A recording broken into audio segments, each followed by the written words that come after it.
Good evening, guys. This is your biology mentor, Sheikh Shakir, and I welcome you all in this special course in which we are doing Principles of Heredity and Genetics. In the previous lectures, we have completed successfully the terminology used in genetics. In today's lecture, we will see what are the laws and principles which govern the transmission of characters from one generation to the another generation, or from parents to the offspring, is given by Gregor John Mendel, the father of genetics. So let us start from the first one. Let's first of all see what are the contents which we are going to cover in this very lesson. First of all, we will see the two principles of given by Gregor John Mendel: principle of paired factors, second principle of dominance. Then we will see laws of genetics given by Gregor John Mendel. First is law of segregation, second is law of independent assortment. सबसे पहले मैं आपको बताता हूँ कि principal क्यों कहते हैं उसको, इनको लॉ क्यों कहते हैं। लॉ वो होता है जो यूनिवर्सल होता है, जिसके अगेंस्ट कोई एक्सेप्शन नहीं होता है, और प्रिंसिपल के अगेंस्ट एक्सेप्शंस क्रिएट हो जाते हैं। तो जो law principle of pair factors है और प्रिंसिपल ऑफ डोमिनेंस है, इसके अगेंस्ट कुछ ये यूनिवर्सल नहीं है, क्योंकि ये कहीं कहीं पे अप्लाई नहीं होता है। But law of segregation and law of independent assortment are universal. That is why the first two are called principles and the second two are called the laws of genetics. So let us start from the first principle, which is the principle of paired factors. I hope कि आपको पहला lecture याद होगा। पहले lecture में first we have discussed about a character. जब हमने genetics को स्टार्ट ही किया था, सबसे पहली बात जो हमने की थी जेनेटिक्स की टर्मिनोलॉजी में, वो है about the character. What is a character? Character is any morphological और physiological feature of an organism. किसी भी ऑर्गेनिज्म का कोई भी मॉर्फोलॉजिकल या फिजियोलॉजिकल फीचर। फॉर एग्जांपल, बहुत सारी एग्जांपल दी थी हमने, जो मेंडल ने भी 7 कैरेक्टर्स लिए थे। प्लांट की height, it is a character. Plant के सीड्स का colour, it's a character. Plants के सीड्स का shape, it's a character. Plant के फ्लावर्स का colour, it's a character. Plant के फ्लावर्स का position, it is a character. इसी तरह से मेंडल ने 7 कैरेक्टर्स चूज किए थे। तो एनी मॉर्फोलॉजिकल और physiological feature of an organism is called a character. ठीक है। और उसके बाद हमने ये भी देखा है कि एक कैरेक्टर को कितनी जीन्स कंट्रोल करती हैं? एक जीन कंट्रोल करती है। ठीक है।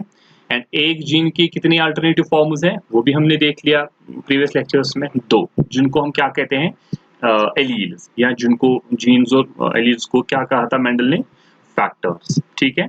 तो प्रिंसिपल ऑफ पेयर्ड फैक्टर्स क्या कहता है कि हर एक कैरेक्टर एक डिप्लॉयड ऑर्गेनिज्म में इज कंट्रोल्ड बाय 2 एलील्स। हर एक कैरेक्टर एक डिप्लॉयड ऑर्गेनिज्म में इज कंट्रोल्ड बाय 2 एलील्स। हर एक कैरेक्टर को कितने एलील्स कंट्रोल करते हैं? 2 एलील्स। और दोनों एलील्स एक ही कैरेक्टर को कंट्रोल करेंगे। ठीक है। वो कहां पर लोकेटेड होते हैं? Remember, homologous chromosomes. Say for example, this is a homologous chromosomal pair. ये एक है, ये दूसरा है, ये 1 पेयर ऑफ होमोलॉगस क्रोमोसोम्स है। ये 2 एलील्स कहां पर होंगे? एक होमोलॉगस क्रोमोसोम पे होता है, दूसरा दूसरे होमोलॉगस क्रोमोसोम पे होता है। ठीक है, होमोलॉग्यू पे ज्यादा। ठीक है। तो एक पे होगा, दूसरा दूसरे एलील पे होता है। ये दोनों एलील्स किसको कंट्रोल करेंगे? एक ही कैरेक्टर। और ये एलील्स कहां पर होते हैं? होमोलॉगस क्रोमोसोम्स या होमोलॉग्यूल्स पे, एक होमोलॉगस पेयर के कहां पर होते हैं? दे ऑक्यूपाई द कॉरस्पॉन्डिंग पोजीशन। अगर एक यहां पर है, दूसरा इसके बिल्कुल अगेंस्ट में होगा। ठीक है। ये है प्रिंसिपल ऑफ पेयर्ड फैक्टर्स। इसका मतलब है, फिर से मैं समझाता हूं, कि एक कैरेक्टर जो है एक डिप्लॉयड ऑर्गेनिज्म में, उसको कितने एलील्स कंट्रोल करते हैं? 2 एलील्स। वो 2 एलील्स कहां पर रहते हैं क्रोमोसोम्स पे? एक होमोलॉगस पेयर पे। एक होमोलॉगस में कितने क्रोमोसोम्स होते हैं? 2। एक पे एक एलील होता है, दूसरे पे दूसरा एलील होता है। समझ आया? इसको हम कहते हैं principle of paired factors. Every character in a diploid organism is controlled by 2 alleles, which are located on the homologous corresponding loci on the homologous chromosomes. वो homologous chromosomes पे present होते हैं। For example, अब ये 2 alleles मिलते कहाँ से हमको? One of the alleles comes from male parent, एक मेल पेरेंट से आता है, दूसरा कहाँ से आता है, फीमेल पेरेंट से आता है। ठीक है, बन गए दो। तो यहाँ पर क्या आपको समझ आता है कि जो डिप्लॉयड ऑर्गेनिज्म है, जब इसके गमीट्स बनते होंगे तब ये एलील्स अलग अलग हो जाते हैं। एक गमीट में जाता है, दूसरा दूसरे गमीट में जाता है। तो गमीट में हमेशा हर एक जीन का एक ही एलील होगा और उसको दूसरा एलील कहाँ से मिलेगा, अपने फीमेल पेरेंट से। ठीक है, तब वो फिर से दो बन जाते हैं। नाउ द कंडीशंस आर, अगर एक इंडिविजुअल के पास ये जो दो एलील्स एक जीन के हैं जो एक कैरेक्टर को कंट्रोल करते हैं, अगर ये सिमिलर है, जैसे आप इस डायग्राम में देखोगे, ये प्योर प्लांट है, इसके पास कैपिटल टी है। ये प्योर डेवार्फ प्लांट है, इसके पास स्मॉल टी है। इस प्योर का क्या मतलब है, दैट मीन्स इसके जो इस प्लांट हाइट को हम कंसिडर कर रहे हैं कैरेक्टर को, इसके जो दो एलील्स है वो सिमिलर है, दोनों टालनेस के। ऐसा नहीं है एक टाल है एक डेवार्फ के, दोनों टालनेस के। ठीक है, और ये वाला जो डेवार्फ पेरेंट है, इसके जो दो एलील्स है दोनों डेवार्फ के। ठीक है, इसीलिए इनको हम कहते हैं प्योर। प्योर का दूसरा नाम हम ये भी कह सकते हैं होमोजाइगस। होमो मीन्स सेम। ठीक है, तो होमोजाइगस इंडिविजुअल वो होता है जिसके पास एक कैरेक्टर के दो सिमिलर एलील्स होंगे, कैपिटल टी और स्मॉल टी। ठीक है, नेक्स्ट होता है, अगर आप यहाँ पर आप कहोगे सर इसको तो हम कहेंगे होमोजाइगस, इसको भी होमोजाइगस कहेंगे, लेकिन जो F1 जनरेशन में निकला है में कैपिटल टी स्मॉल टी, आप ब्लैक में देखोगे यहाँ पर capital T small T, F1 generation देख लो आप यहाँ पर। ठीक, इसको क्या कहेंगे हम, इसके पास तो डेवार्फ का भी एलील है और टालनेस का भी एलील है, इसके पास मिक्स है, हाइब्रिड है, तो इसको हम कहेंगे हाइब्रिड या हेटेरोजाइगस। तो अगर एक इंडिविजुअल के पास एक कैरेक्टर के दो डिफरेंट एलील्स होते हैं, ठीक है, तो उस वाले इंडिविजुअल को हम कहेंगे हेटेरोजाइगस, जैसे कि कैपिटल टी स्मॉल टी वाला। ठीक है, I hope the principle of paired factors is clear. Now अब हम इसको प्रिंसिपल क्यों कहते हैं, क्योंकि कुछ कैरेक्टर्स होते हैं हमारी बॉडी में which are controlled by more than two alleles, जिनको एक दो से ज्यादा एलील्स कंट्रोल करते हैं, जैसे हम पढ़ेंगे मल्टीपल एलीलिज्म में, इसीलिए इसको प्रिंसिपल कहा गया, ना कि लॉ। ठीक है, now let's move on to the second law, principle second, which is principle of dominance. Principle of dominance, dominance का सबसे पहले आप first of all you should be clear about what is dominance. When somebody is dominant over some other person, ठीक है, जब कोई when he is able to express and other organism is not able to express, जो able to express होता है itself, उसको हम कहते हैं dominance, dominant कहते हैं। जो नहीं होता है उसको हम कहते हैं recessive। I hope dominance is clear. Dominate का मतलब होता है जब एक organism is able to express itself, किसमें क्या वो हम देखेंगे, जो नहीं होता है able to express itself, तो उसको हम कहते हैं recessive।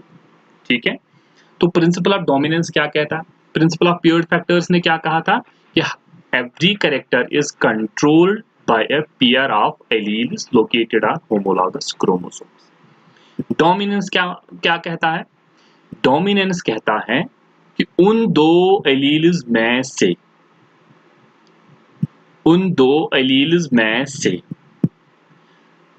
वो जो दो एलील्स एक कैरेक्टर के हैं, अगर वो पेरेंट्स होमोजाइगस है, होमोजाइगस का क्या मतलब है, दोनों सिमिलर होंगे।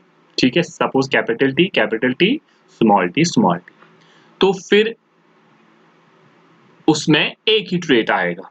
ठीक है, सपोज कैपिटल टी वो डोमिनेंट होगा, सॉरी ये टाल होगा, स्मॉल टी वो डेवार्फ हो, क्योंकि उसमें दोनों में सिमिलर एलील्स है। लेकिन अगर आप कैपिटल टी स्मॉल टी वाले को ले लेंगे जो F1 जनरेशन में निकलता है, ठीक है, तो उसको हम कहते हैं हाइब्रिड, हेटेरोजाइगस है वो।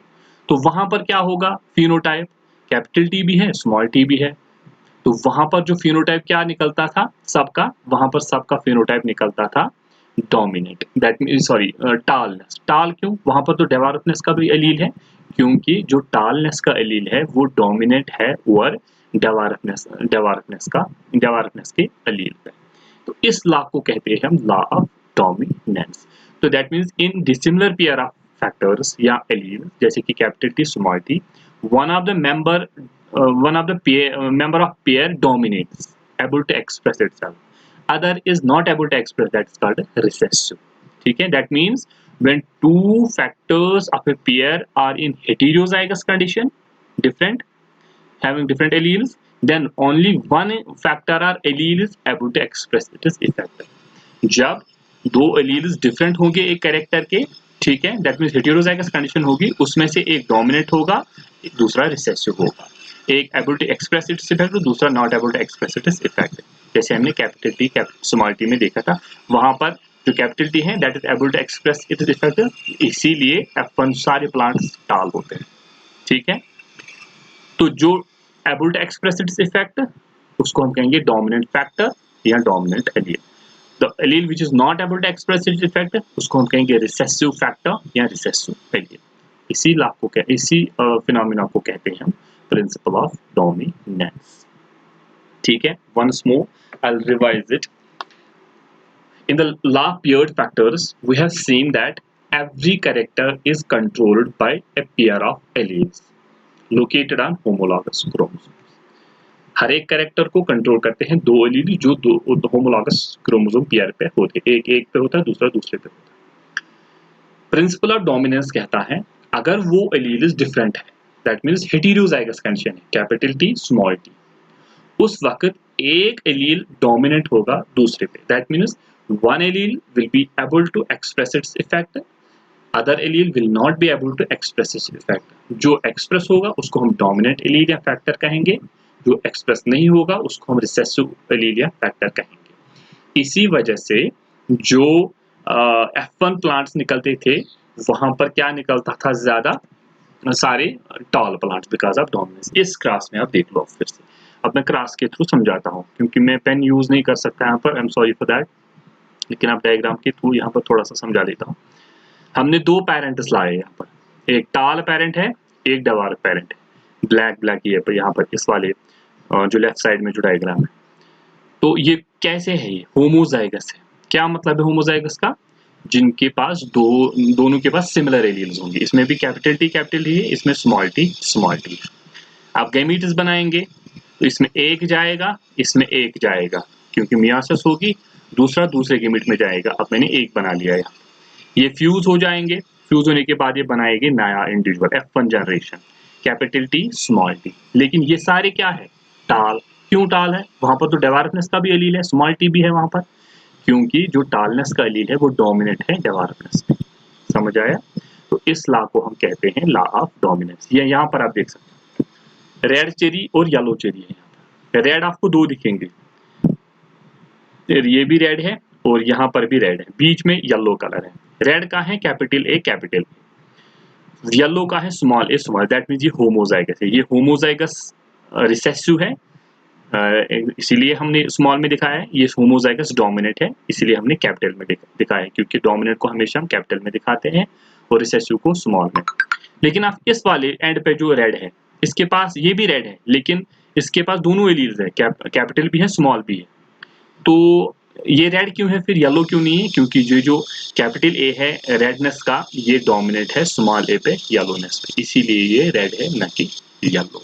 आई होप ये वाला लॉ आपको समझ में आ गया होगा। अब इसको प्रिंसिपल क्यों कहते हैं, क्योंकि इसके अगेंस्ट भी एक मतलब एक जो कॉन्सेप्ट है जहाँ पर अप्लाई नहीं होता है, जिसको हम कहते हैं इनकम्प्लीट डोमिनेंस। वहां पर ना तो कंप्लीटली डोमिनेंट होते हैं, ना तो कंप्लीटली रिसेसिव होते हैं। तो इसलिए हम इसको प्रिंसिपल कहते हैं, वो हम देखेंगे कंप्लीट इनकम्प्लीट डोमिनेंस में। ठीक है, तो next law, let's move on to next law, law of segregation. These are all related right from the law of paired character. Once again, law of paired character says every character is controlled by two alleles जो कि located होते हैं दो homologous chromosomal pair पे। ठीक, law of dominance क्या कहता है, उनमें से एक डोमिनेंट, उन एलील्स में से एक डोमिनेंट होगा, दूसरा रिसेसिव होगा अगर एक हेटेरोजाइगस कंडीशन में प्रेजेंट है।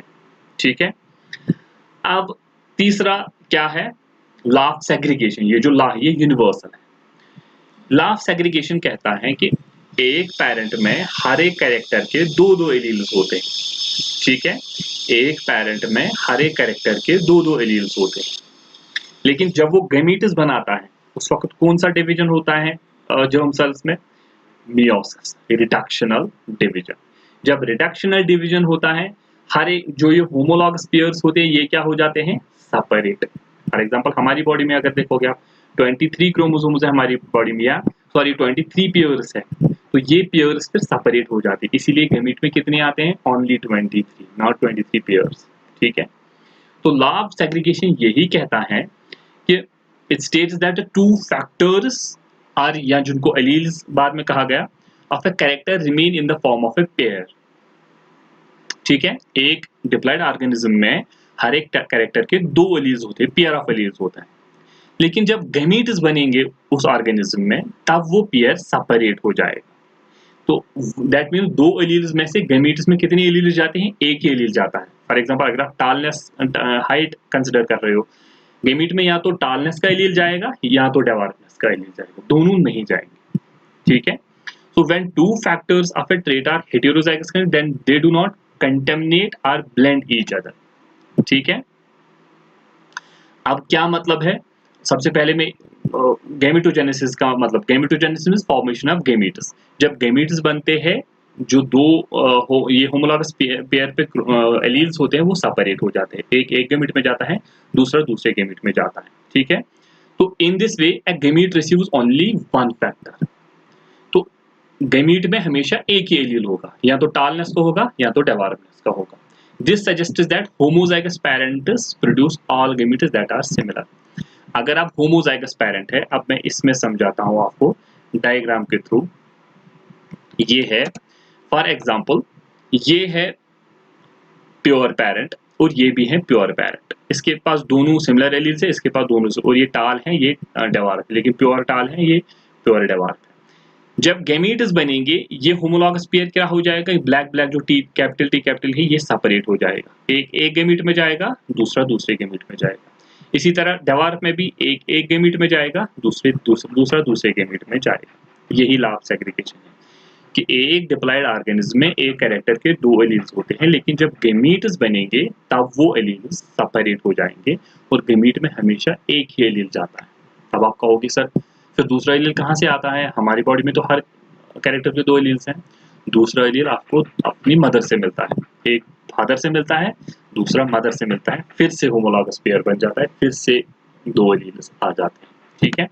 तो यहाँ पर फिर F1 जनरेशन निकलते हैं, उसमें कैपिटल टी स्मॉल टी, इनका जो फिनोटाइप क्या होगा? टाल। क्यों? Because of law of dominance, क्योंकि टालनेस डोमिनेट है डेवार्फनेस पे। तो यहाँ पर क्या लगा आपको? शायद डेवार्फनेस खत्म हो गई, डेवार्फनेस का जो एलील था वो बिल्कुल ही खत्म हो गया, ठीक है। नहीं, वो खत्म नहीं होते हैं, they keep their identity and get expressed whenever they get chance of homozygous, ठीक है, whenever they get chance to come in homozygous condition.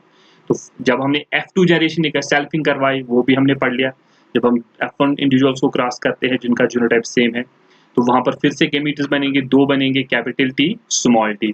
तो इस तरह से कितने इंडिविजुअल्स निकले? Capital T capital T capital T small T capital T small T small T small T, 3:1 1:2:1, जो हमने मोनोहाइब्रिड क्लास में पढ़ लिया था, ठीक है। तो ये फिर कहाँ से आ गया? Small T small T.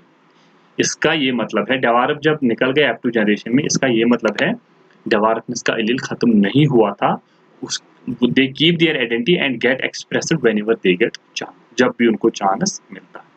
तो इसमें भी आप देख सकते हो इस वाले डायग्राम में जो राइट साइड में है लॉ ऑफ सेग्रीगेशन पर, यहाँ कैपिटल वाई स्मॉल वाई है। जब गैमीट्स बनेंगे एक में जाएगा कैपिटल वाई, दूसरे में जाएगा स्मॉल वाई। समझ आया? आई होप कि दिस इज क्लियर नाउ, ठीक है। Once again, I will revise this. First, law of paired factors. उसका क्या मतलब है? Every character is controlled by a pair of alleles located on homologous chromosomes. ठीक? दूसरा principle of dominance. उन दो alleles में से एक dominant होगा, दूसरा recessive होगा, अगर वो heterozygous condition में है. And next law, that is law of segregation. वो जो दो एलील्स होते हैं एक डिप्लॉयड ऑर्गेनिज्म में, जब उसके गैमीट्स बनेंगे वो सेपरेट हो जाएंगे, एक गैमीट में जाएगा, दूसरे गैमीट में जाएगा। इस लॉ को हम कहते हैं law of purity of gametes भी। क्यों? क्योंकि गैमीट हमेशा प्योर होता है, उसमें एक ही एलील होगा, या तो टालनेस को होगा या तो डेवार्कनेस का होगा। इसीलिए इस लॉ को हम दूसरा नाम कहते हैं law of purity of gametes.